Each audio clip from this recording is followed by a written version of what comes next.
చెప్పు ఏంటి?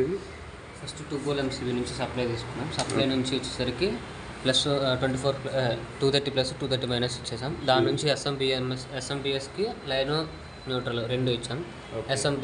ఎస్ఎంపిఎస్ నుంచి 24 వోల్ట్స్ ప్లస్ మైనస్ వచ్చింది. దాని నుంచి మనం లూప్ చేసుకున్నాం ఈ టెర్మినల్స్.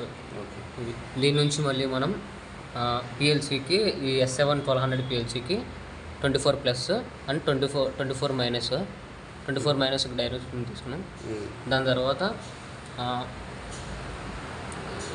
ఇన్పుట్స్ మనం తీసుకున్నాం. ఇన్పుట్స్ వచ్చేసరికి స్విచ్చెస్ని మనం లూప్ చేసి 24 ప్లస్ అనేది ఇవ్వడం జరిగింది.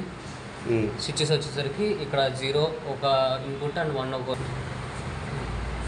ఇవి వచ్చేసరికి స్విచ్చెస్ వచ్చేసరికి ఇన్పుట్స్ అండ్ ల్యాంప్స్ వచ్చేసరికి అవుట్పుట్స్. ల్యాంప్ నుంచి మనం లూప్ చేసుకుని 24 మైనస్గా అయితే ఇవ్వడం జరిగింది.